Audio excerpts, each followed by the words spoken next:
ടെക്സാസിലുണ്ടായ മിന്നൽ പ്രളയത്തിൽ 24 മരണം. പ്രദേശത്തെ നദിയിൽ വെള്ളം ഉയർന്നതാണ് നാശനഷ്ടങ്ങൾക്ക് ഇടയാക്കിയത്. സമ്മർ ക്യാമ്പിൽ പങ്കെടുക്കാനെത്തിയ 25 പെൺകുട്ടികളെ കാണാതായി. ഇവർക്കായുള്ള തിരച്ചിൽ ഊർജിതമാക്കി. ടെക്സാസിന്റെ പടിഞ്ഞാറും മധ്യഭാഗത്തും വീണ്ടും പ്രളയമുണ്ടാകാൻ സാധ്യതയുണ്ടെന്നും കാലാവസ്ഥാ നിരീക്ഷണ കേന്ദ്രം വ്യക്തമാക്കി.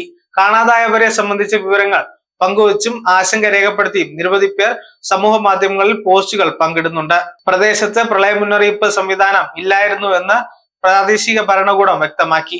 സംഭവത്തെ തുടർന്ന് ടെക്സാസിലെ സ്വാതന്ത്ര്യദിനാഘോഷ പരിപാടികൾ റദ്ദാക്കി. നിരവധി ഹെലികോപ്റ്ററുകളും 500ഓളം രക്ഷാപ്രവർത്തകരും രക്ഷാപ്രവർത്തനത്തിന്റെ ഭാഗമായി പ്രവർത്തിക്കുന്നുണ്ട്. വരും മണിക്കൂറുകളിൽ മരണസംഖ്യ ഉയർന്നേക്കാമെന്ന് Texas lieutenant governor Dan Patrick പറഞ്ഞു.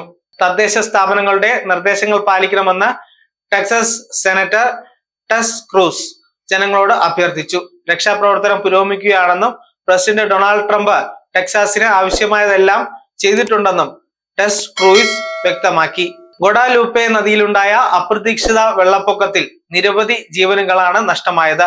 News desk zag news. നേരിന്റെ വാർത്തകൾ നിങ്ങളുടെ വിരൽത്തുമ്പിലെത്താനായി സാഗ് ന്യൂസ് ചാനൽ സബ്സ്ക്രൈബ് ചെയ്തും ഷെയർ ചെയ്തും ഒരു ശരിയായ മാധ്യമ നിലപാടിനൊപ്പം നിൽക്കാൻ ഞങ്ങൾ നിങ്ങളെ ക്ഷണിക്കുന്നു.